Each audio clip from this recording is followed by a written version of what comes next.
Hello. I hope everyone's here for a good discussion because I have on the channel today ContraPoints, and we're going to be discussing the sexual revolution, which I don't think gets discussed very much. So we only have about an hour to an hour and a half. Could you just give a brief introduction of your channel and we can get right into the meat of the thing?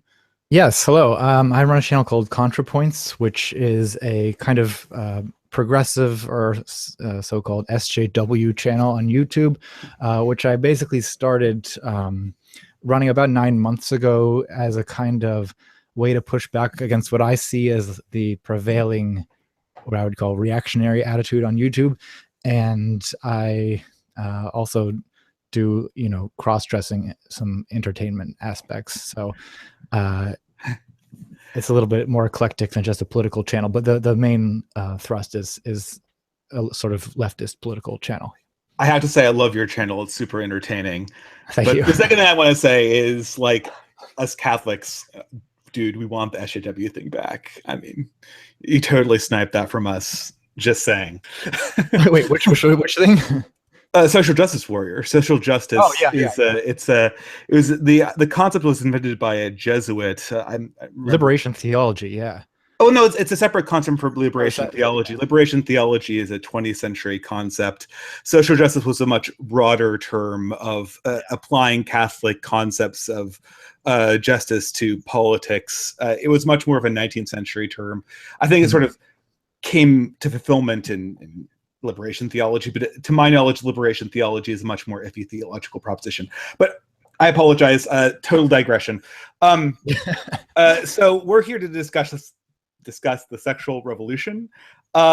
So I think that just to give people an introduction, ContraPoints, you made a series of videos, or I think just one video on pickup artists, and then I did a video riffing off the pickup artist video, but really I was intending to use it as just sort of a segue into a broader critique of the entire sexual revolution movement. And that happened, your video just had really good timing. I think then you made a response to mine, and I think the general question ahead of us is just exactly what was the sexual revolution and how has it affected society and how the change has been good. Yeah, I think that's a fair way of starting. So I think when we say the sexual revolution, we're talking about broadly the changes that were brought forth by the advent of the birth control pill, which I believe came out in the late 50s through a lot of various amounts of funding, but one of the particular proponents of it was Margaret Sanger. And then this facilitated a number of societal changes that took place in the early 60s. And I would say really came to head in the late 60s and early 70s, leading eventually to the culture that we have now, which is really, I think, a marked break from human sexual culture of the past 2,000 years. For instance, people have sex before marriage, before commitment, and that essentially very rarely happened prior to. I mean, it happened in specific contexts. It happened with prostitutes. It happened. There also was a common practice of people having sex when they were engaged, but widespread casual sex was incredibly rare. So I guess who wants to? So I hope this isn't too much of a digression, but I'm sort of initially I want to contest some of that characterization. At least, okay. So I would agree that we're talking about the sexual revolution. Yeah, I agree. So sort of started by birth control pill, starts in the late 50s and early 60s, leads to kind of social acceptability of extramarital sex that didn't exist previously. What I would disagree with is that there is some kind of monolithic human sexual culture that existed for 2,000 years before that. I think that actually there's a lot more historical diversity. And if you look at ancient Greece or something, the situation is very different than it was in the 1940s in Europe and the United States. But I think that. Well, I don't know how much. I don't know if we don't that's really want to go down a historical debate. But I think the main point of contention is, I guess you take it that this change, the increasing acceptability of extramarital sex, has had a negative effect on society, and I disagree. Yeah, I think there's 2 points really, and to most effectively use our time here, we only have about an hour. Yeah. The first point I would make is that I think that the sexual revolution has had physical, measurable, utilitarian uh, disadvantages that have set in since it's been instituted or has come into effect, regardless of how you want to sort of attribute it to some kind of agent. And the second one, I think, is I think this will necessarily come out in the discussion, is just a fundamental perspective shift. Is that I think that I would critique the sexual revolution as it's occurred, even if a lot of the statistical disadvantages that I point to were not in existence. But I think first we could just start with the question of whether these disadvantages even happened, I guess. I think, are people aware of the Catholic critique of this? I mean, I don't know how common it is, but hello? Yeah, well, I mean, so you have a 50-minute series of videos on that topic. So I assume that this is what you're referring to. So you Yes, yeah. I mean, there's things like yeah, that's partially what I'm referring to. I'm referring to the statistics of increased fatherlessness of families, decreased marriage rate, increasing illegitimacy, a declining birth rate, any number of those just major statistical measurements. But also in my video series, I brought up things like, oh well, I mean, falling away from monogamy. I think it was in part 4 of that series. You talked about, from a kind of game theory perspective, how you think that there's been this kind of way in which men and women are now unable to cooperate due to the fact that they're both sort of dissatisfied with the current sexual climate, and you suggest that some kind of return to traditional marriage is the only way to kind of restore the more, to sort of get outside of the Nash equilibrium. So I guess I think that there's maybe one point of agreement about the current sexual climate that we both have, which is that there is a kind of general dissatisfaction. And I think that what you talk about with regard to men sort of feeling like they have, you talked a couple times about sex being commodified, and I agree with you that there is that the commodification of sex is ultimately not a good thing, and that a lot of the problems of the current discontent do come back to that. And particularly, I think what leads to the, I think maybe we both agree, leads to the men like pickup artists, these charlatans who are selling 10-step systems for how to seduce the attractive young women, which is that men now expect not just that they're entitled to sex, but also that they're in particular entitled to sex with beautiful young women, no matter how little they're bringing to the table. And that, in my view, is what leads to the MGTOW thing, or alternately the involuntary celibate, incel people, just kind of a general climate of men who feel that they're completely excluded from this thing that they're entitled to, and that leaves them filled with resentment. Entitled to a relationship? I mean, entitled to sex, maybe relationship, maybe sex. I mean, the reality of the dating market there's certain realities to the dating market. I mean, it's not something that I participate in with these people because of my religious convictions, but you look on things like OkCupid, and the rejection rate that women have for men is astronomically higher than the rejection rate that men have for women. So, I mean, I could go into sort of the counter critique of this that you might get from one of these people that you're critiquing, right? I'm not a MGTOW. I agree that the rejection rate thing, I mean, isn't a lot of that simply because of a social expectation that both men and women to some extent have, that men are the ones who are sending out messages. So I think what happens on dating sites, for instance, is a lot of men send out just tons of messages to women, and a lot of women get sort of very low quality messages, and that is going to leave to the but there are other studies that you can go to these dating websites, and literally they'll take survey respondees aside and show them 20 photos randomly selected from their pool. not solicited or anything else like that. And they'll show 20 photos randomly selected from their pool to men. And the men will thumbs up all of them, and the women will like thumbs down, like all but one. This has been confirmed in many different pools and many different experiments. We know that women reject many more suitors than men do, especially younger women. Again, I'm not concerned about this particular fact, but if we're going to attribute these disadvantages to male entitlement, I think this particular fact has to be taken into account. Well, so I think that you think that the male entitlement is a bad way of explaining it because men seem like more willing to. You think women are the ones who are being overly selective in these cases?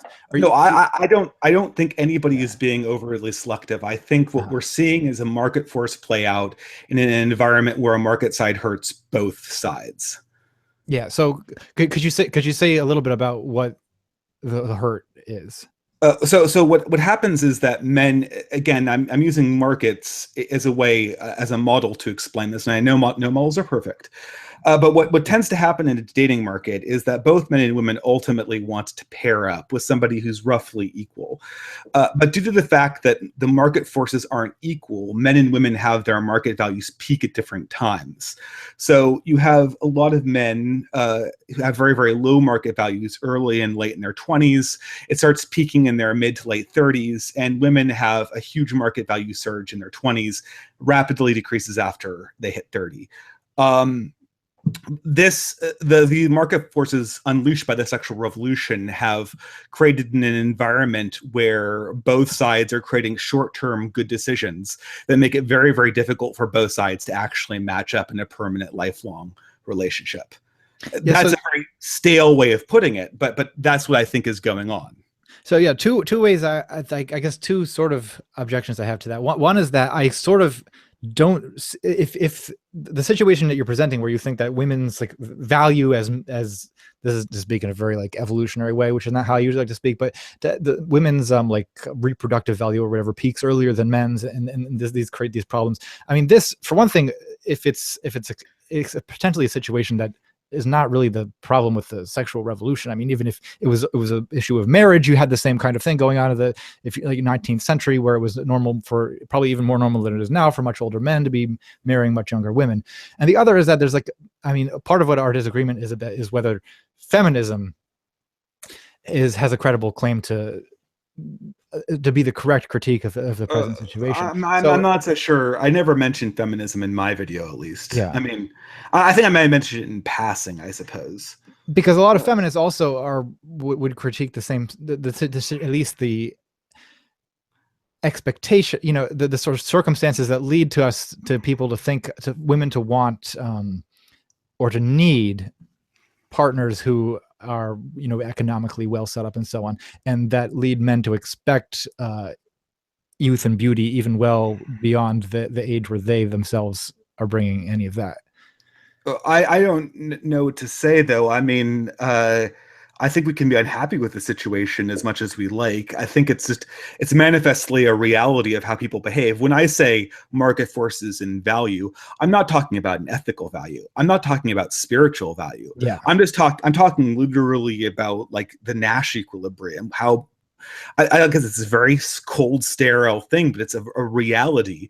And any system that governs human sexual relationships have to take into account that reality. But why is it that a social acceptability of extramarital sex makes that situation worse? Because it encourages people to essentially exploit the market when they can. Essentially, you could not get sex outside of marriage very easily before the sexual revolution. And because of that, people were really forced into a scenario where they had to court or date their way into a permanent relationship. And when the permanent relationship was the center of the sexual market, there had to be a one-to-one correspondence between male needs and female needs, because at the end of the day, there had to be people shaking on it, and that was it. That was the deal.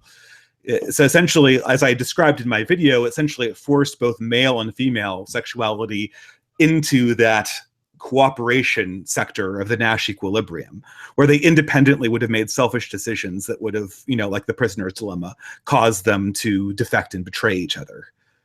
So I can't back this up with statistics, but am an initial my first impulse is to say that because extramarital sex is now more acceptable, I'm not sure that means it is in fact happening more, significantly more. I think it probably is for women, but before when before the sexual revolution. So I'm saying, like, I'm thinking of like mostly literary examples, but like there was not exactly a shortage of extramarital sex in the 18th and 19th century. I mean, or even in the 40s and 50s.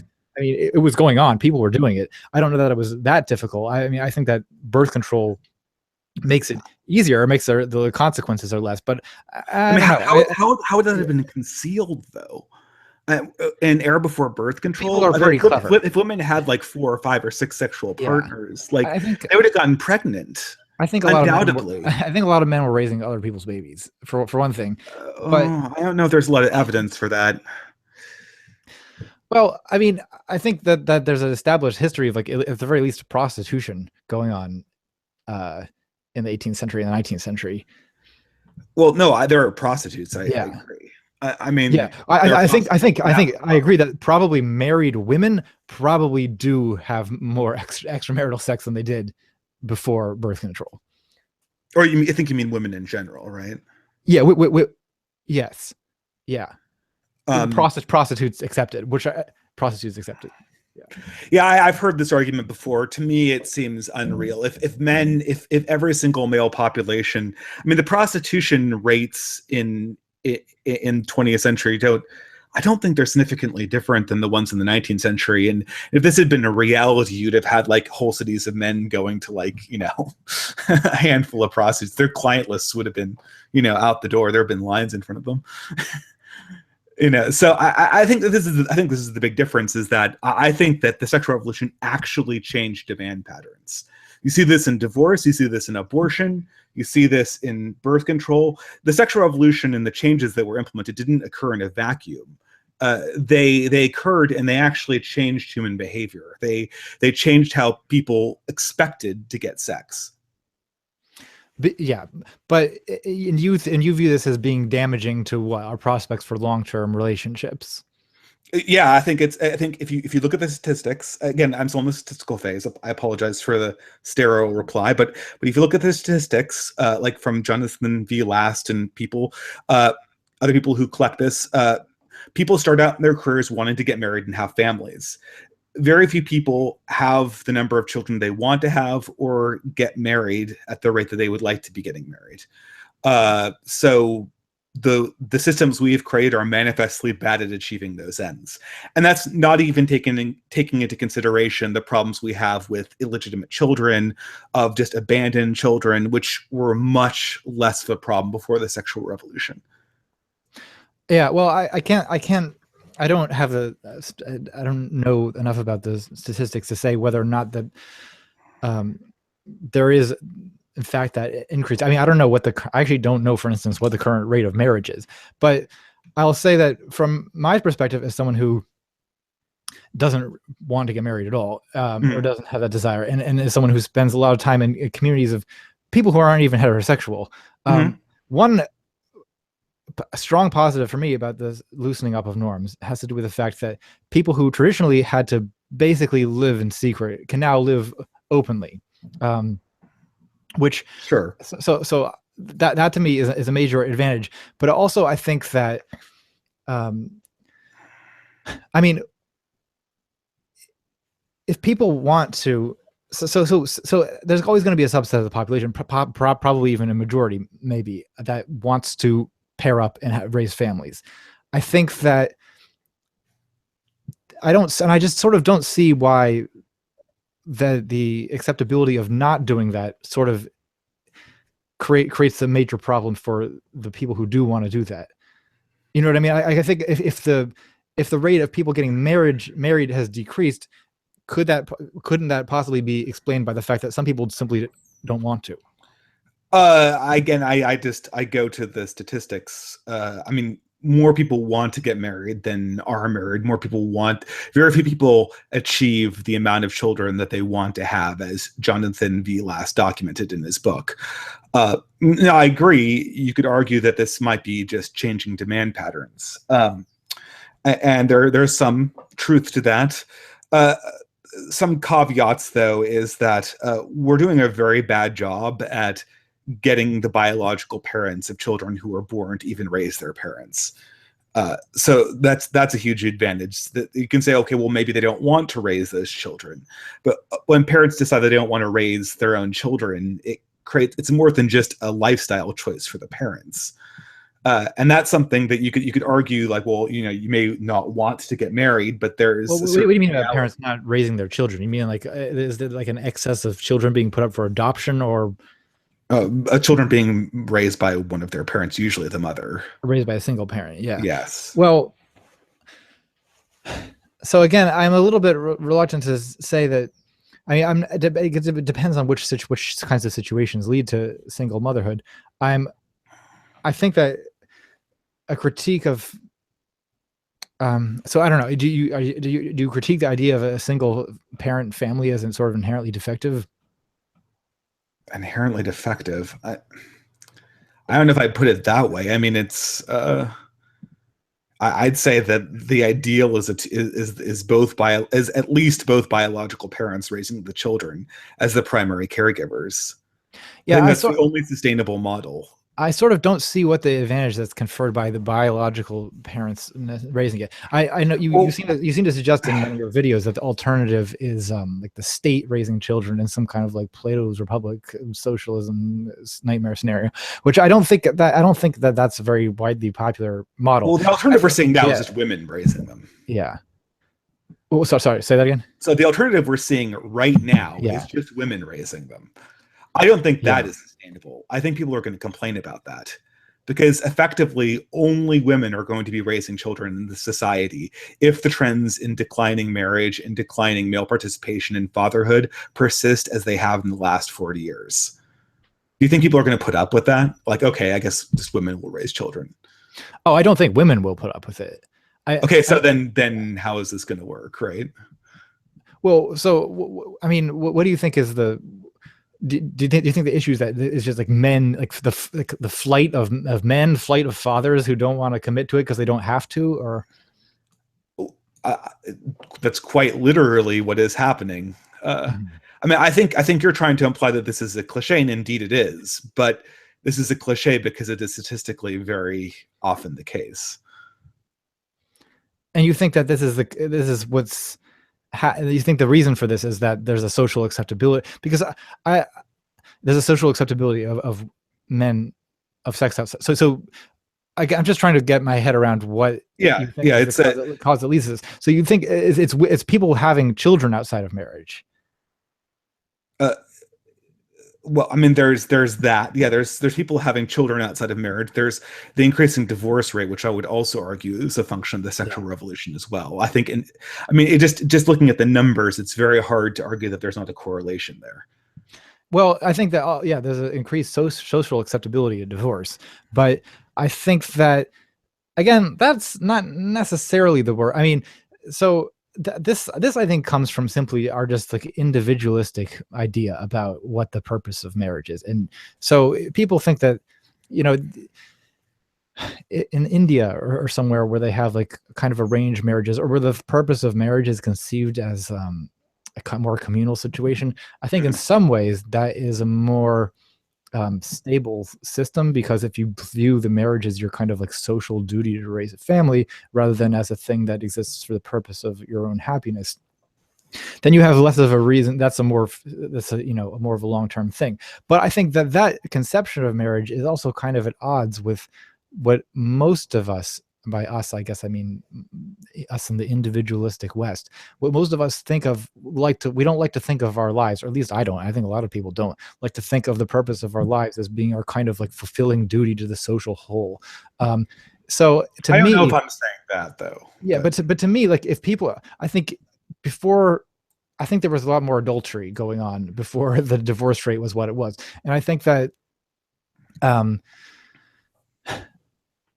raising a divided family, though it does cause some problems, I can say from experience, but it's in some ways preferable to having people in marriages that aren't fulfilling to them.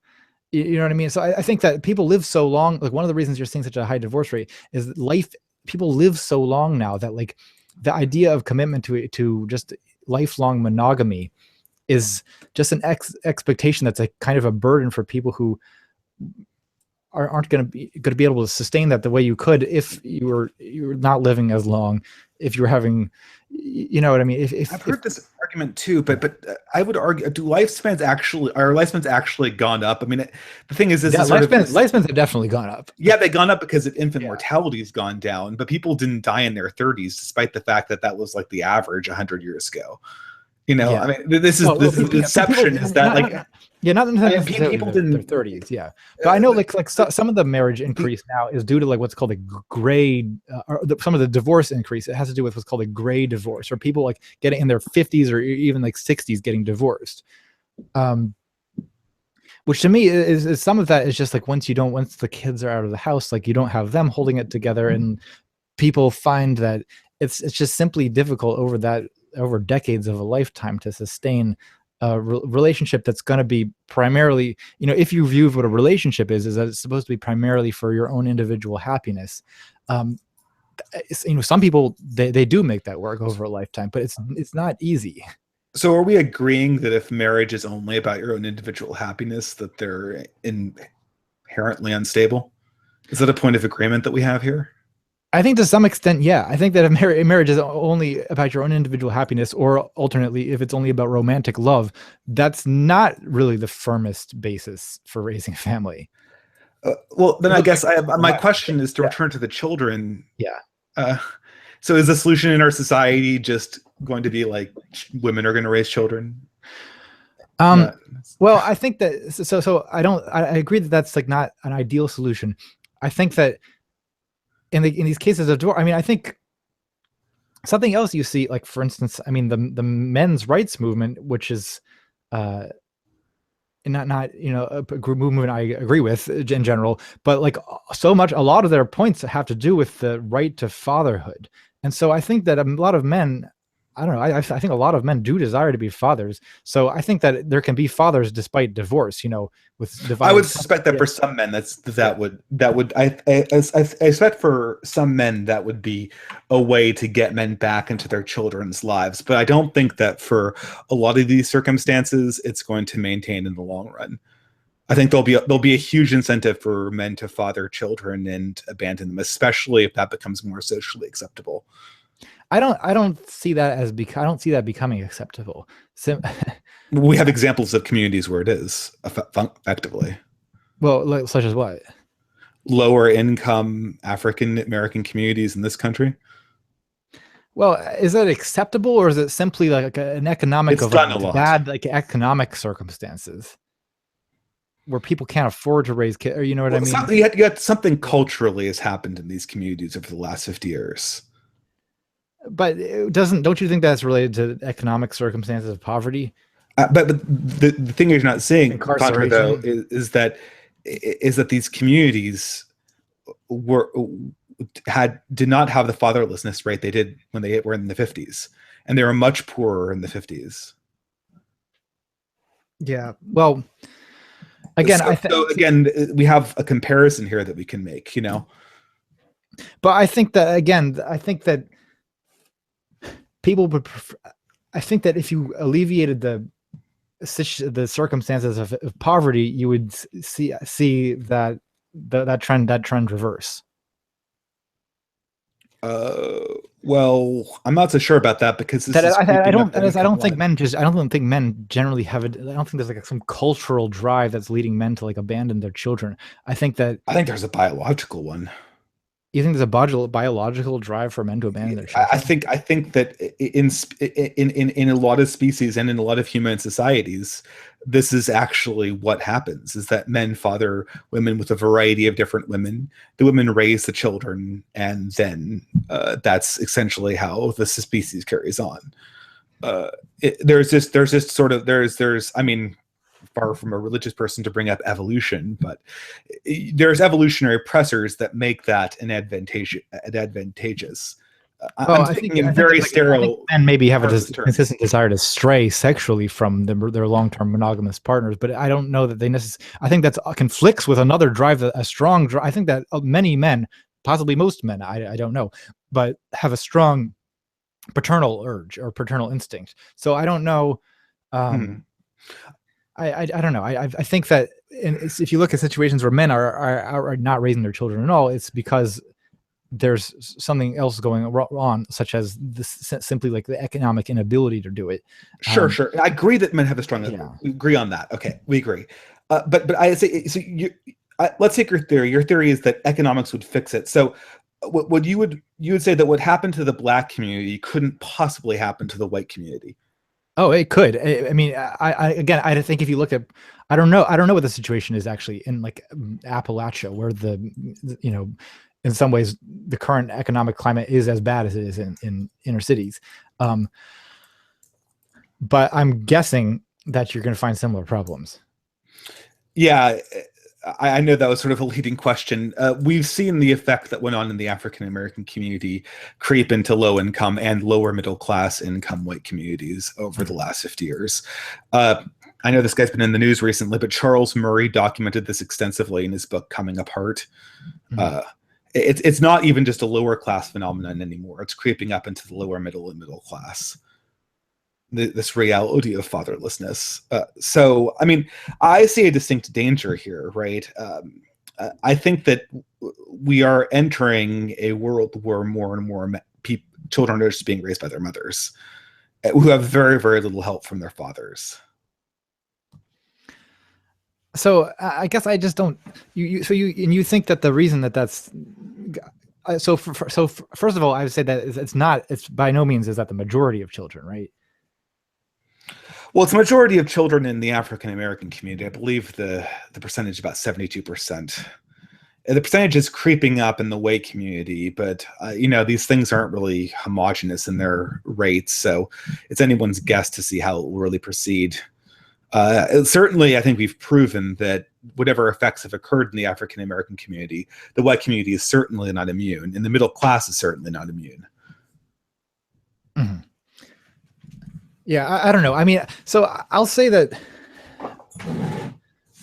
from personal. So I know that personal anecdote does not replace statistical evidence, but I know a lot of people who are kind of like urban white people who have extremely like licentious attitudes towards sex, and there's a lot of fathers who are looking after their children, and even in those communities, and sometimes it extends into like full on like polyamorous situations, and where you have people who are they're married or they're not married, and it's like I don't see that.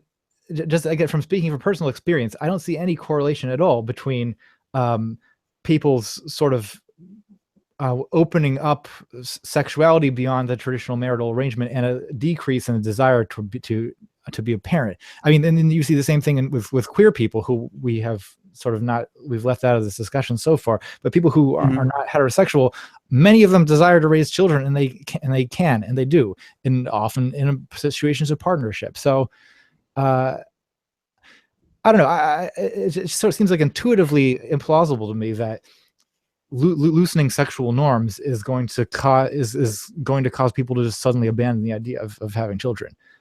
I mean, I'm not a good example myself because I have abandoned the idea of children. Regardless of whether they have abandoned the idea, the desire, or whether they're just not getting the opportunity, or whether the demand's actually gone down, we know that birth rates are plummeting below replacement. Well, they're not. I don't know how to reconcile your rosy vision with the overarching societal statistics that I'm seeing. Birth rates in the United States are not below replacement. They are. Yeah, I don't think they are. I don't think that's true. I believe if you take into consideration, they used to be above 2.1. Maybe they popped up. They're around 1.9 last time I checked, but it was maybe an old census. They're closer to replacement certainly than Europe, but they're just at replacement or they're sinking below it. European levels, on the other hand, have been well below replacement for 20 years now. So we see in modern post-sexual revolution societies is that we also have a problem with birth rate. not being a replacement level birth rate. So, Well, I'd love to be people always, I'm a pessimist. I know I'm a pessimist, but I don't know how to reconcile the rosy picture with all of these things that I'm seeing, I guess. it's conceivable to me that so it's like it has happened in certain in European countries that the birth rate drops below replacement. I mean, it's conceivable to me in a situation like that, there you might need to start offering some kind of incentive to people to have children, or because I'm guessing that people would have more they would have more children if they didn't have the financial burden of things like college tuition being, on the rise and so on. So I agree too. Yeah. But I guess, I mean, the thing, I agree, there's sort of you have a hard time disaggregating these effects, right? I mean, how much was the sexual revolution? How much was the sort of destruction of the low skill industrial age in this country? I would argue that you can parse out the effects, but I know a lot of people on the left think that this is sort of, it's inscrutable, I guess you could say, right? That you can't tell. I mean, insofar as we could put them together, maybe it would be impossible to tell. But I know I tend to think that the statistics tell a different story. I think you can see from abortion rates, I think demand just changes when you implement these things. The demand for abortion increased, the demand for divorces increased. So and that was right after we implemented these things. So it didn't lag around until the late 70s when the jobs went away. But I don't know if maybe we should segue into the more philosophical stuff. I don't want to be quoting statistics. I feel kind of I think that in a live debate that tends to be more productive. So I apologize. I know I'm a data head, but I mean, I think the big difference between you and us is just how we see the world, right? I think I guess, I mean, don't get me wrong, Contra, I'm like a huge fan of your videos. I think they're hilarious. But I always have a hard time understanding sort of the worldview, I guess, right? Because it just seems sort of, I mean, from a Catholic, and I'm a convert, by the way, so I used to be sort of a libertarian or quasi-liberal atheist, in my late teens and early 20s. But I'm trying to understand the philosophy, because it seems that when we talk about when you critique the culture, there's some things you think, regardless, people just need to get over, right? They need to be like, okay, well, this is a problem in society, but we can't really change anything about society. That's just the way things are, right? I think that was sort of the how I took your response video for a lot of the problems with the sexual revolution. Is that accurate? Well, specifically, I was thinking of things that you said in your video that was a response to me, where you kind of suggested that, or at least in those initial comments that we had, where you suggested that you thought that, I don't know, I guess the idea that like casual sex has this like emotional danger that comes with it. I mean, I think that like the emotion, the emotional danger is kind of present with any time you're having sex or romantic love. Like it's like an inherently like unstable emotion, and that part I think is kind of a part of the human condition. I mean, I think like heartbreak and betrayal, and these are like themes that go. I'm always using literary examples, but they go back through like world literature to the dawn of time. So that's to me why I characterize those things as being kind of like part of the human condition, as opposed to like some uniquely like sexual revolution issue. I mean, for me, I actually kind of see your point. I guess when I see things like these campus rape laws and stuff like that, I can't help but wonder if what Christians complain about when they complain about hookup culture and what progressives complain about when they complain about rape culture is actually just two names for the same thing. Well, so there's a little bit of overlap, I guess. But I think that the feminist complaint is legitimate, and I think that the Christian complaint is misguided. So I think that the a lot of the rape culture complaint and the feminist objection to the sexual revolution in general is that it's kind of like a revolution that only went halfway, that it sort of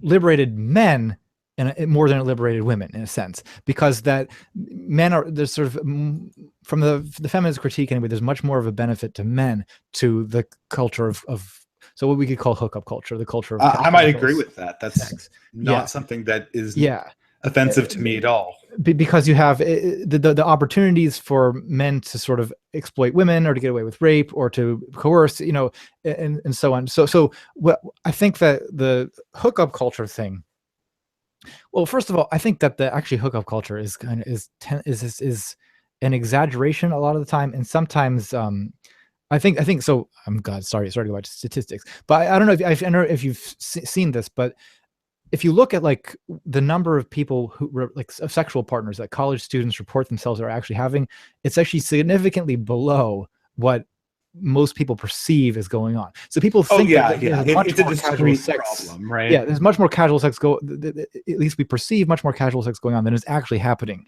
So but I think what people both sides are talking about is sort of drunken hookups, right? I mean, I observed that when I was in college. I think everyone did, right? Yeah. So well, the drunken hookups, I mean, from a feminist perspective, they're okay sometimes, but the issue is that there's a kind of, in order for drunken hookups to be to work out in a way that's not just terrible for women, there has to be norms in place that are not currently in place. For instance, like a very like strict respect for autonomy of people of both sexes, and you know, and not the attitude, many of the attitudes that men currently have, the attitude that you know, they need to be having sex with as many women as possible by whatever means they can get away with. But I think men will develop that measuring. That's always going to happen in society. You're never going to get rid of that. I think that it can it can be drastically reduced by altering the kind of cultural norms that make men think that they I just don't think this is like an inherently natural thing. I think you can reduce the behavior. I just think you can't reduce the desire. Well, so you're going to reduce the behavior with very similar tools that was classically used to reduce this behavior, right? I just think desire is a very vague thing, and I think it can be channeled in all kinds of different ways, and it can express itself in all kinds of different ways that depend on the cultural environment. There's another thing I didn't interrupt you. There's another thing I don't get. Like, desire seems to be perfectly substantial when we're talking about characterizing a group like gay people. Mm-hmm. Why is it suddenly now this vague and transient thing when we're talking about situations like premarital sex? It's vague and transient only in the so it may not be transient, but it's vague in that I think something like an instinct or desire, for instance, sexual attraction, is something that can be, it's sort of like a raw feeling, but the way that it's, the values that are attached to it, the way that it expresses itself, the way, you know, these are totally alterable by the sort of like ethical expectations and norms and that surround it. So I think that, again, if you feel entitled to sex, like so again, with the feminist idea of toxic masculinity, you know, part of it has to do with this sort of pickup artist mindset, the idea that you know, you don't really need to worry whether what women want, for instance. You know, you kind of take it and you take what you can get away with. If that's not my experience with the pick. I mean, first of all, let me be clear, as a Catholic, I detest the pickup artist community. Yeah. But I understand. I've read some of their stuff, and it's they care about what the woman wants in the same way that a businessman cares about what his client wants. So he needs to close the deal. And look here. The thing ContraPoints is that men brag about like the size of their genitals. They brag about, you know, they brag about everything, right? Like this kind of machismo attitude exists in almost all male spaces. I have a hard time believing it doesn't come from testosterone. And I have a hard time believing that it can be totally done away with in ways that differ markedly from how Christianity contained this particular human behavior, without some kind of re-engineering of the human male to begin with. But I don't understand why you think that Christianity contained it, but other value systems couldn't. Well, I think other value systems could, but it would look roughly the same. You'd have to stigmatize a certain amount of male behavior. Yeah, but isn't that exactly what feminism wants to do?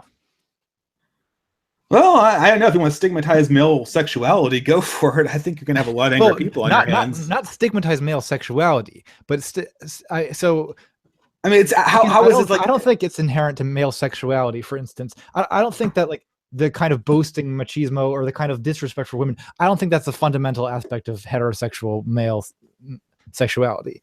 I think that this is a contingent aspect of it that can boasting machismo is a natural consequence of having high testosterone levels.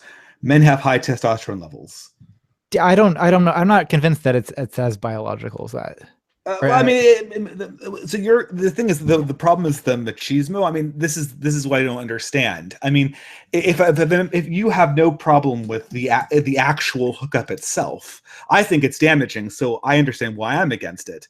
I don't understand, like, person A hooks up with person B, and they have nice sentimental feelings about that. Then that's somehow awesome. Person A hooks up with person B, and they brag about what a Lothario they are and how suave they're with women.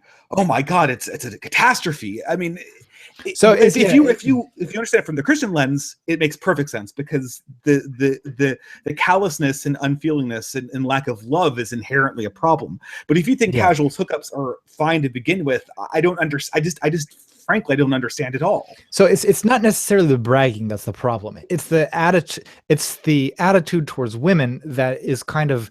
It's about using them for sex and just that. So like the Roosh V attitude of just like get a penis into a vagina so that you can tally off on your list. And again, the problem with the attitude is that it leads to a kind of behavior where the interests of the other person involved are just kind of completely disrespected or not taken into the equation, and that is the problem. So that's the. I'm sorry, I don't buy this. Right? Like, you're saying we could use more flowery language to describe the exact same behavior, and you'd have no problem with it. Because I don't think it is the exact same behavior. Basically, I think that we're just saying that's how we describe the act, right? It's the same thing. But there's different ways. So there's different ways of having a hookup. I mean, I think that it can be done with more or less deception. It can be done with more or less reciprocity. And in both cases, you want less deception, you want more reciprocity, you want more interest in what the other person is interested in, and whether the other person fully consents, whether they have something to gain, whether it's enjoyable for them, whether it's emotionally safe for them.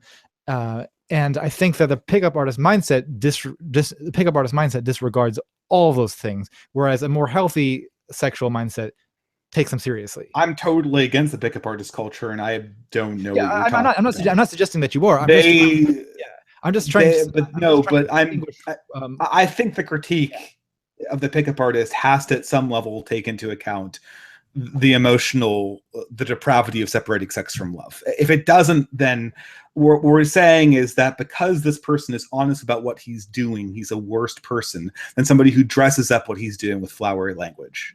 So I don't agree that there's an inherent depravity that comes from separating sex from love. I think that there is a depravity from having sex with someone that you just sort of don't even like recognize as having like legitimate human interests. But this is, I mean, now we're getting into the conversation that we were having on the comment thread and all the dry statistic stuff. How do you know? I've had relationships that have emotionally harmed me. I'm sure before I was a Catholic, I had relationships with people that emotionally damaged them. How do we know we haven't inflicted this on another person? And how do we know that Roosh V's relationships all never had a second thought and they all loved the experience? So okay, two things. One is the easier one to talk about is the pickup artist one. Then we'll get to the non-pickup artist situation. So the pickup artist, I mean, how do we know that like the women Roosh V is with don't just love it? Well, I think that for one thing, actually, there is an established record of women who have been with Roosh V publicly expressing that they did not, in fact, just love it. And the other is that I just think to me, it's just obvious from the way that he talks about sex. that he just doesn't give a shit about what the people he sleeps with and whether it's okay for them. And that, I think, is a mindset that's going to inevitably lead to it not being okay for them. I mean, Now, is it possible to be more responsible? So I'm just saying that it's possible to be much more responsible than this. I mean, is there always a bit of an emotional risk when you have sex with someone? Yes, I think there probably is, but is it anywhere near as bad as it is when Roosh V is having, like, I just think that it's possible. I just don't see what it is about like love that makes it that makes this like safe and that guarantees that there's no manipulation or these other things that I think are bad.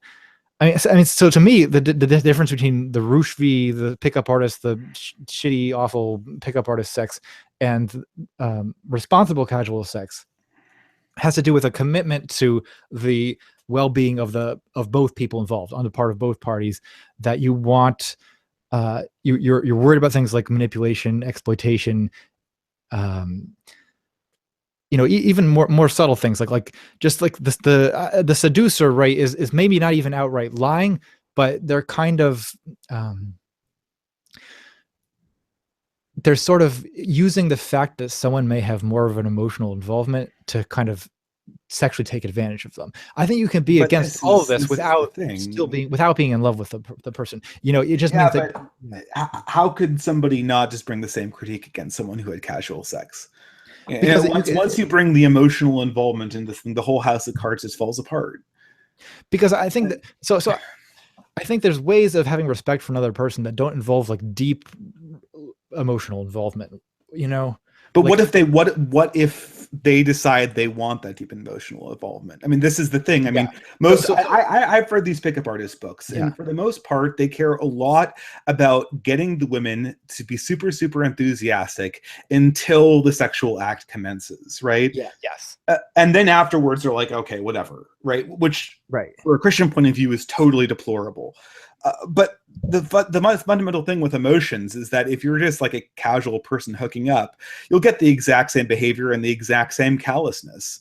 Like, a person who without reading the pickup artist books, without adopting those like stupid mystery method or whatever, he could go out and do the exact same thing, and have the exact same emotional reaction. And so anyone could do this, but at a certain point, like so you rely on things like the ability to communicate, right? So if someone or even the ability to infer in the absence of someone directly telling you that they have like a strong emotional commitment to you, if you get the sense that like the situation is becoming emotional, you kind of have a responsibility to like ask about it. And if one person has like a high level of emotional involvement and you have no emotional involvement or very little emotional involvement, you are now on the threshold of falling into the pickup artist seducer. Well, how would you, without being a mind reader, how would this even work? Well, you again, so part of it is that both people do have some responsibility to communicate, to tell each other what they're feeling and thinking. Again, if one person completely keeps it to themselves that they have emotional involvement, they are setting themselves up for pain. But so if you have so person who has emotional involvement, there is some, I think, there's some responsibility that they have to communicate themselves clearly. I mean, but why couldn't Roosh just say that? They had the responsibility to communicate that, because they wanted a long-term relationship. Well, this is the thing. The whole argument you have against Roosh imagines that you can read his mind, know that he's Satan incarnate, and then condemn him as such because he has bad motives, and that that your intentions are purely angelic. I mean, I have no self-awareness. The caricature of what I'm saying. I mean, I'm not saying that Roosh is Satan. I'm not saying that I'm an angel. I think that, but what I am saying is that if we take Roosh's own words as some indication of what he's thinking, he just doesn't give a damn about the women that he's sleeping with. But so. The thing is that like I've talked. I mean, you're in the queer community. You must know that like gay men frequently have anonymous sex. Do they give a damn about the people they're sleeping with? My impression is that they really don't care. So there's different ways of giving a damn. I mean, there's giving a damn in the sense that you have like a basic sort of like, you, this is going to get too esoteric in a second, but like basically kind of like respect and like the Kantian sense for the other person as like being an end in themselves, as being, you know, sort of a human being that deserves this kind of like basic respect. And then there's giving a damn in the sense of intense like emotional attachment to each other. And I think that you can give a damn in the Kantian sense without giving a damn in the romantic sense. Is this but if you have a deep Kantian knowledge of the person and anonymous hookups and like in the bathroom of gay bars is beyond me. I feel like this whole thing is dancing around the fact. I mean, someone in the bathroom of a gay bar, I think the presumption is that they're not there because they want to get married to you. Like, you know what I'm going to say? Why won't Rushvi say the exact same thing, right? Because the excuses are there. He can just peel them off, right? Like we already. But again, I think a lot of what Rush does is more than just the like one night bathroom hookup. Like he has like these, you know, he sets up like dates and goes on dates, and he has this whole like system. And again, I think if a woman is emotionally, I don't know how often this happens, but so if we talk about like the Don Juan situation or the Don Giovanni situation, because specifically in the Mozart version, like Don Giovanni is enticing these women in with like basically offering to marry them, which especially in the deception, yes, century is terrible because you know a woman's like basically success in life depends on her ability to present herself as a pure virgin to a man who marries her. So to ruin that and then run off is awful. But I think that you know, to a lesser extent, it's still a problem now if you're doing that. And I don't think Rush, again, if you mislead in someone is thinking that you're starting a relationship with them when actually you just want to get to the sex and then skip out. That, insofar as there's deception involved, I totally agree with you. Yes, I think that's a very good point. And I guess if we have common agreement, we'll still have a half an hour. But can I make a critique? So if I were to, I asked and I'm just going to do it. I apologize if I'm, do you have any more to say about Rushvi? I didn't want to cut you off there. No, go ahead. Okay. So the thing also that strikes me is just, everything just seems sort of, with my own emotion to this whole culture, everything seems sort of backwards. It seems as if people are prioritizing things in the short term when greater things are available to them in the long term, and more. And I think the thing is, I think when you look at people's complaints that feminists take seriously, catcalling, hookup culture, or I should like objectification. These things that, you know, mansplaining, these things are sort of given pride of place. You know, the only thing that you could argue is like a physical impediment that sort of feminists complain about that Catholics don't care about would be like access to abortion or something like that. But ultimately, I think in people's lives, these things don't matter as much as their ability to have the family they always wanted. And I always wonder about this. It seems sort of strangely inverted that we would say, okay, well, you know, the woman who is upset when she's 50 or 60 because she never had children, and the woman who's upset about catcalling, well, the real priority is to go after that cat. That's the poisonous thing about male culture that we need to go after. I've never known. I know a lot of older women, and none of them ever were like, that catcalling.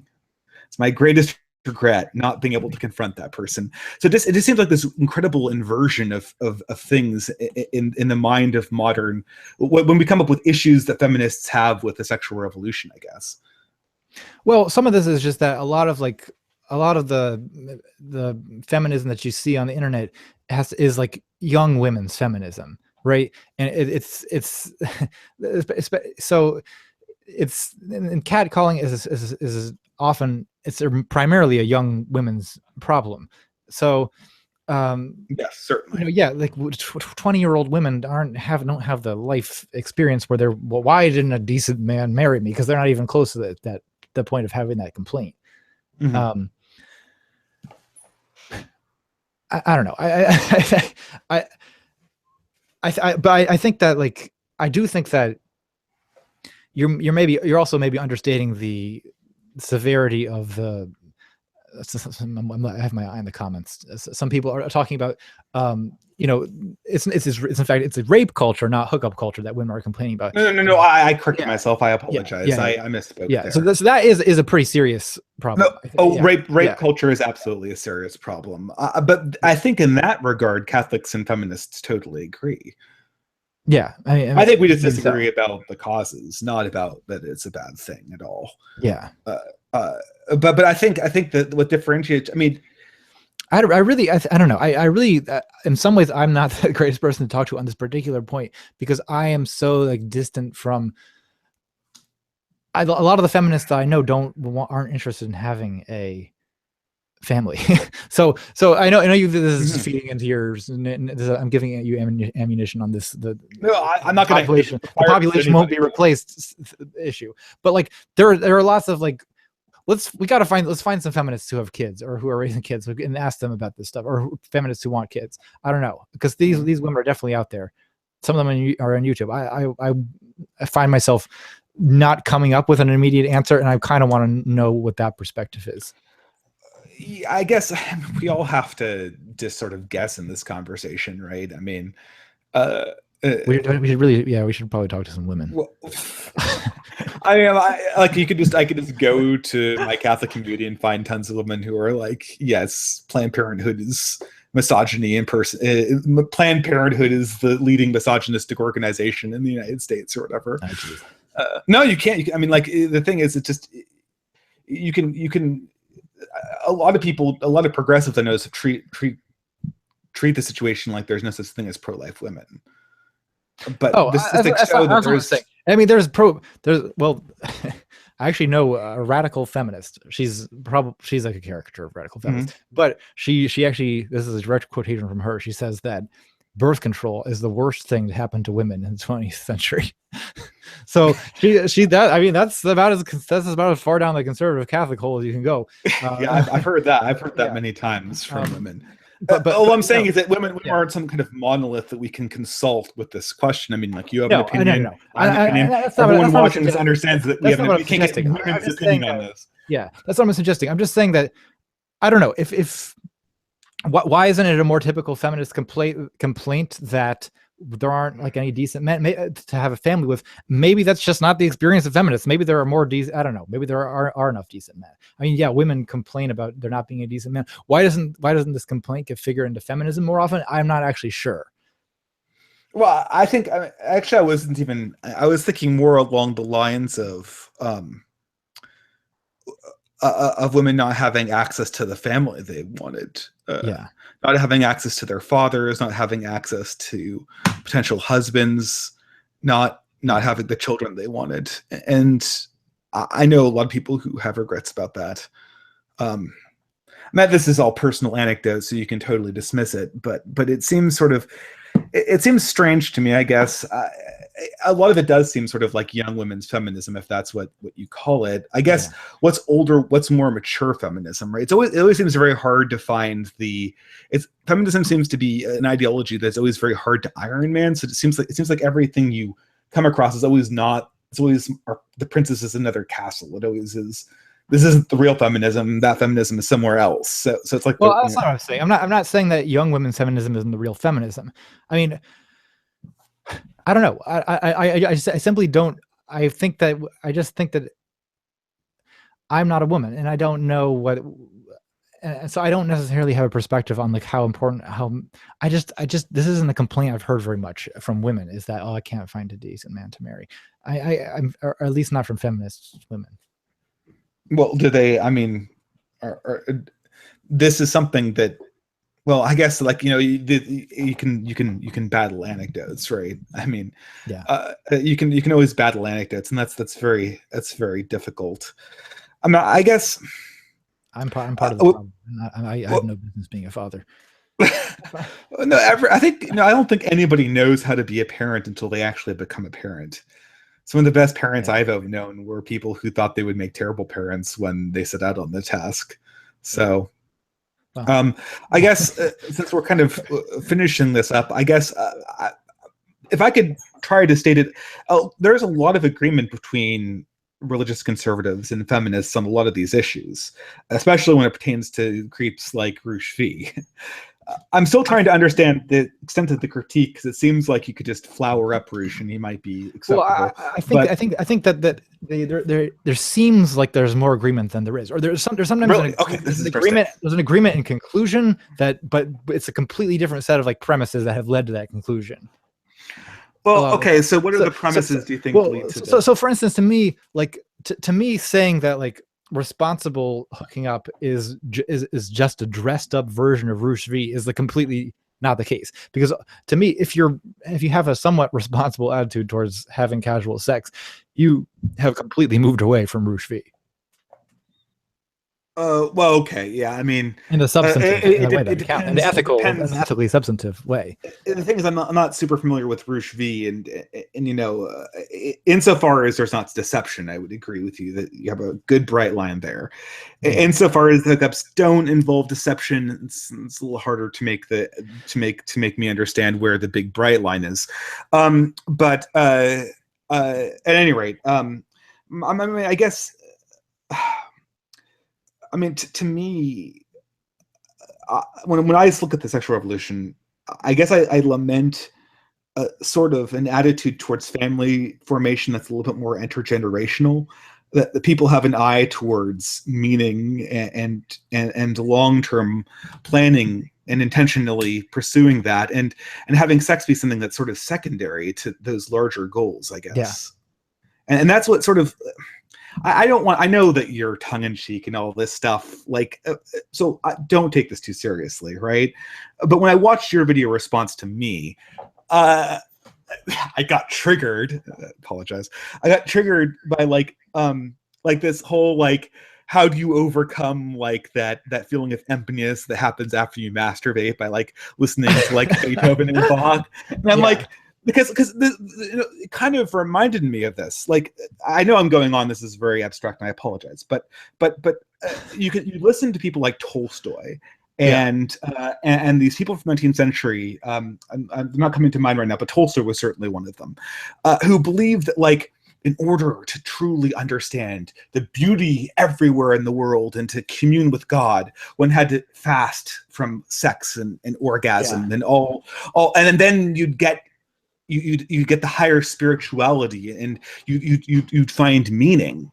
I think Tolstoy was a little bit of a kook. I mean, I kind of like him. Maybe he's a brilliant writer, but to me, that's so much more right side up than, well, here is the greatest piece of classical music, and it's a tool for overcoming that kind of. It's like the cigarette after the masturbation. Yeah. I don't understand. I mean, it probably was a joke, but I get this emotion a lot when I examine the post-sexual revolution sexual culture.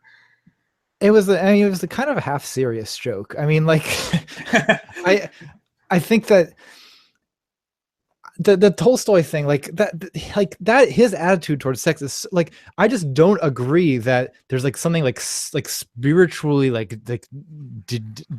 degrading about masturbation or about sex. I just don't think that's the case any more than enjoyment of food is. I think that sex is very different from enjoyment of food in a lot of respects, but I don't think that I think that even meaningless sex or masturbation, which is maybe the ultimate meaningless sex, unless you love yourself a lot more than I do, but I just don't see why. I just don't see it as having this being any any degree of separation at all from a spiritually fulfilling life, or from a aesthetically or morally or ethically fulfilling life. So I just don't see why this this was not a particular. I know I could only list Tolstoy because I had a brain fart, but this is a tradition that goes back thousands of years. the aesthetic tradition of obtaining a greater communion with beauty by Yeah. fasting from explicitly intense sensations. Um, this is not attributable to some weird thing in Tolstoy. And my point wasn't that Tolstoy was right in this works. My point only was that he seemed to have the priorities straight, I guess. Does that make sense? I mean, so I wish I had some kind of like snappy theory about like asceticism and like why I don't really have I don't really have a take on that, but I don't know. I think that it's so some of what I talked about in that video is about why I don't really consider myself a hedonist exactly, because to me the idea that you just want to like increase the most sensual pleasure you can have is like a little bit of a like naive idea about how to be happy. So in a sense, I think maybe you're right that about there needing to be some kind of more like long-term sustainable sense of purpose.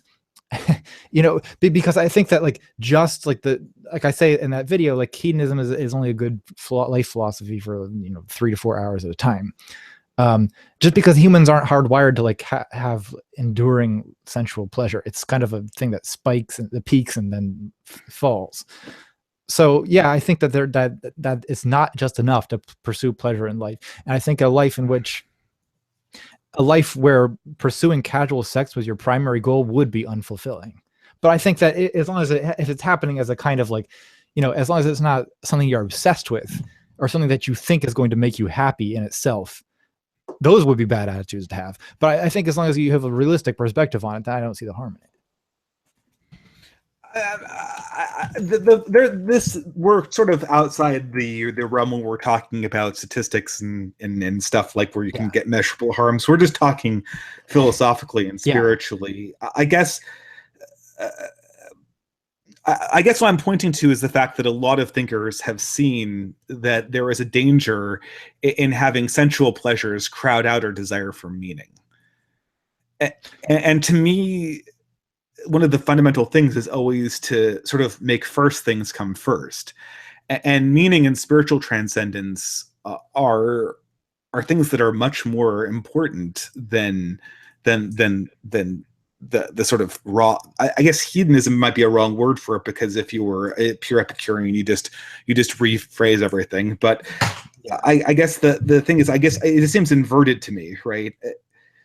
Well, I mean, I agree that like actually the pursuit of like mere like these like little sensual peaks is not that should not be the focus of your life, because I think that doesn't work. It doesn't work for me anyway. But don't you think? But my critique of the sexual revolution is, to many people, it has you think that it's encouraged that, I guess. So I think that I don't necessarily, because to me, a lot of what's good about the sexual revolution is it opens up freedom for people to have sex when so people like me who want to do weird shit off the grid, or people who are queer, or people who are homosexual, or people who are just young people who want to experiment before settling down. I think it's good to open all of this up, because I think a lot of it's going to happen anyway. And I think that a lot of it, there's nothing ethically wrong with it. It is an important part of a lot of people's lives, and to open up a social space where it's allowed and to happen is fine. But I do think that along with this has come, and maybe this is the kind of like commodified attitude, this misconception about what sex can do for you. If you think that casual sex can like in itself make your life fulfilled, you've kind of fucked up, because it can't. And like I think that again, to go back to the commodification aspect, this is a strong incentive for advertising, for example, to use sex all the time, because sexual desire is this really intense, like motivating desire in human life. And it's also but it's kind of a bullshit desire a lot of the time, and that it's a desire that's not really fulfilled by what it thinks it wants. And that was, I guess, the point of my quoting that C.S. Lewis, the man who knocks on the door of a brothel is, it's not C.S. Lewis. I don't know who it is, but knocks on the door at a brothel is looking for God. I think that's either Lewis or Chesterton. It sounds like they're writing. It's someone like that, but it's so I don't think it's a God in specific that we're after, but I think that there's When we talk about meaning, Yeah. we're talking about what religious believers talk about when they talk about God. Yeah, sure. And to me, it's not God, but it's something else. And I think that there's never going to be like complete widespread agreement about what it is. But now I'm going to sound like Alcoholics Anonymous, but some higher purpose that like there has to be some kind of thing beyond just because if you have an orgasm, like. But maybe that's what Alcoholics Anonymous is getting at, that regardless of whether you call it God, that people need to have their lives driven by meaning and purpose before they really sell them over to momentary peaks of pleasure, Yeah. Okay. So I'm suddenly really glad that I accidentally brought up Alcoholics Anonymous, because I think this is actually like a really good comparison. So I also think that like drinking alcohol is sort of a good analogy with my attitude towards casual sex, which that I think it can add something to your life. It can be good. It can be positive if you do it responsibly and are not, getting so drunk that you're abusing people and acting, like there's definitely an irresponsible way to be an alcoholic. But there's also possible to drink in moderation and have that not, but if you think that like, if you reach a psychological point where you think that drinking alcohol is going to be in itself like fulfilling for you as like a main pursuit in your life, which I think sometimes is, if not like consciously, sort of subconsciously, what the behavior of an alcoholic ends up being, then yeah, you realize that you've got to get some other, again, the Alcoholics Anonymous thing is the higher purpose. There just needs to be something beyond that for you. No, I'm agreeing. I mean, I guess the question is I just don't think that there is a way. I think that everybody, when they sit on the sexual revolution, thought exactly like what you were just saying, that the sexual revolution would create this sort of cordoned off area where people could like blow off steam and like experiment responsibly with hedonism, and just and then the marriage culture and the attaching of children to both their biological parents would proceed more or less uninterrupted the way it always have. But I guess coming back to my original point, I think that we've seen is that when you unleash the beast of the sexual revolution, it keeps on consuming and consuming and consuming. It's not cordoned off to this little area anymore. It just devours everything. I thought when Britney Spears came out, when I was a 90s kid, I'm like, this is about as sexually depraved as you possibly can get pop culture, without it being just porn. And now we're here. It's just like bad. Well, this is the thing. It leave Britney alone. Yes, we got a meme in. Leave Britney alone.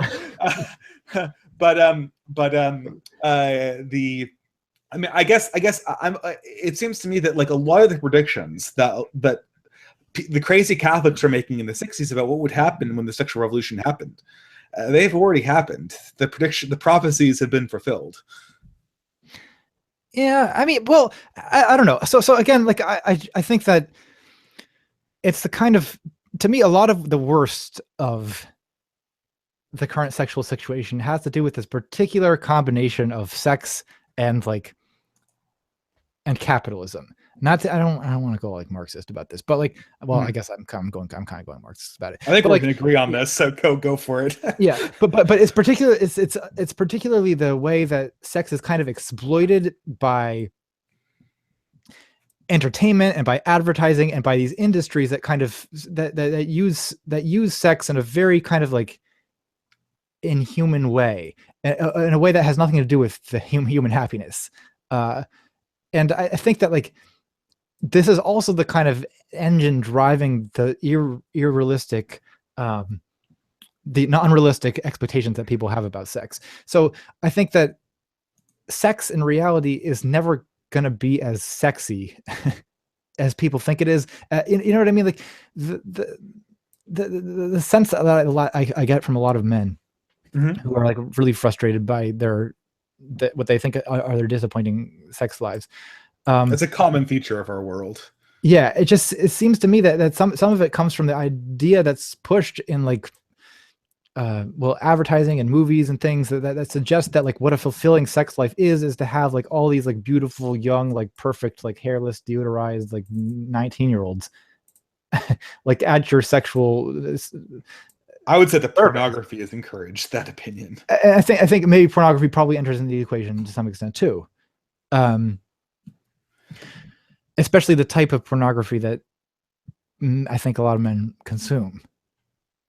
So to me, like this is like there's a better way to do the sexual revolution than it has been done. In other words, I think that the sexual revolution is, to me, like only like half successful. It kind of like it sort of went in the right direction, but it failed to do that. Yeah, I guess. I mean, I think the task the sexual revolution is going to have is it's going to have to be getting people into committed relationships for the sake of children. I mean, that's like that in addition to satisfying all these problems that men have with their own sexual frustration. Yeah. I mean, I hate to say, I mean, I don't want to sound like a MGTOW here, but you know, like I've talked to them too, and although I have a lot of criticisms about that movement, more than I do of feminism in a lot of ways. Although, I mean, who knows? Either way, right? They have some point. It's very hard to call men sexually entitled when it's just a reality that you get rejected a lot more as a man than you would ever get as a woman. Yeah.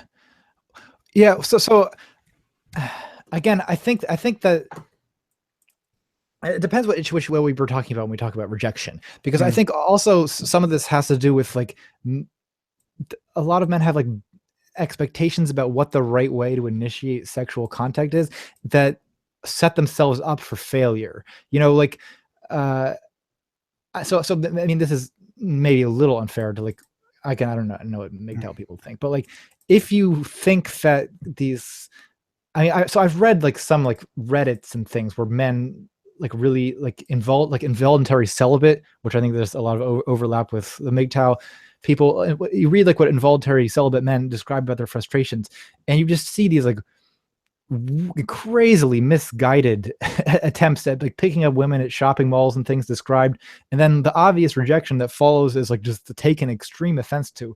And so some of it is just like bad communication between men and women, or like men like having a bad understanding about like the right way to approach women, and a lot of it comes from them thinking of women as just like but they've commodified sex to a large degree. Yeah, or they have a kind of like, they have this kind of pickup artist mindset that just like, if you go through this, like if you use this system and you follow this flow chart, then like you should be able to get women. Hold on though, I will say this. Yeah. If those men were gay, a lot of the desperate strategies that we're describing as total mistakes would be spot on work.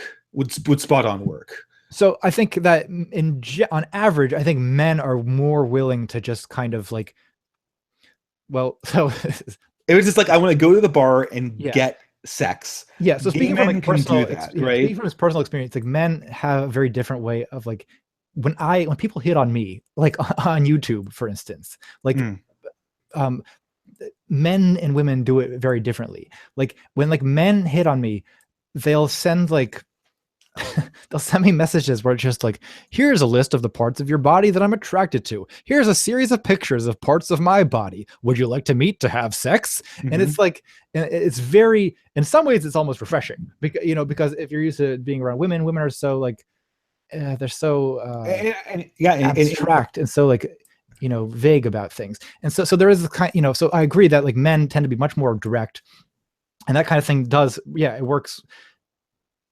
For a lot of gay men, they make this work because they're all sort of on the same page about what they want. Whereas women, like, you know, I think that men try this stuff on women, and it doesn't go over well.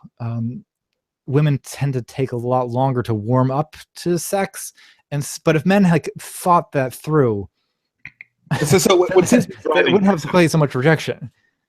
Well, what seems to be driving this is a difference in sexual culture between men and women, right? Now I've noticed that, I mean, to some degree, the traditional perspective of Christianity does favor the female perspective on sexuality in this way. It constrains it in other ways, but we see it as a little bit of a trade-off.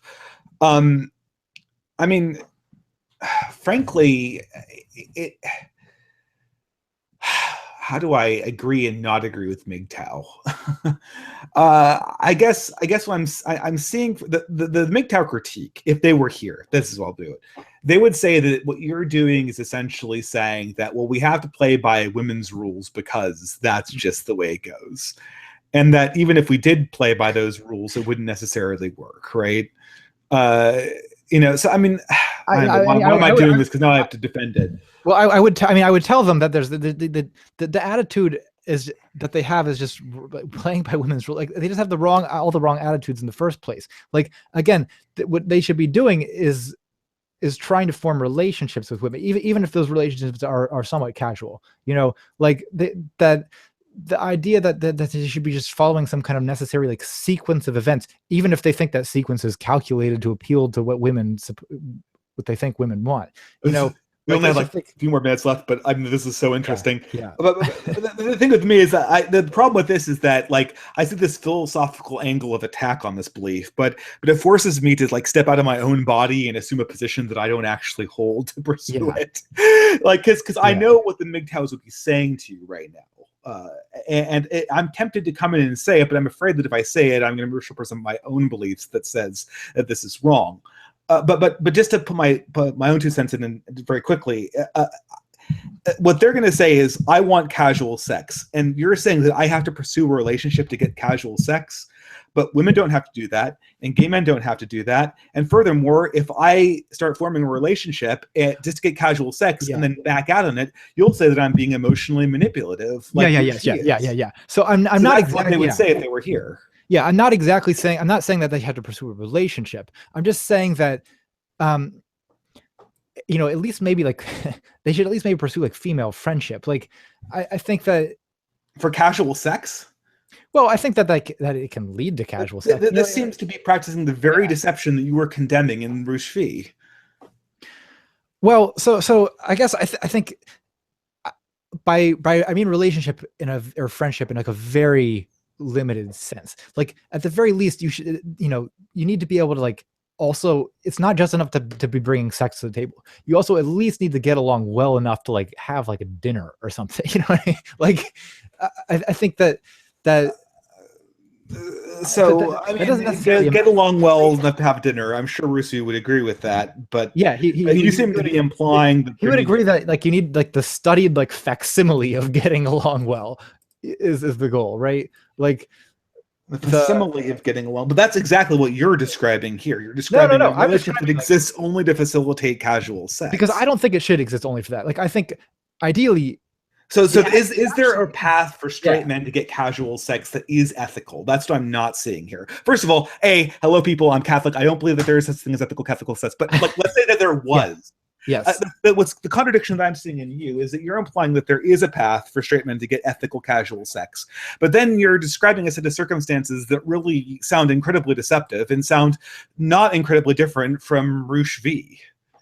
Yeah, well, I mean, so I'm not incredibly confident that I know what I'm doing. For one thing. Sure.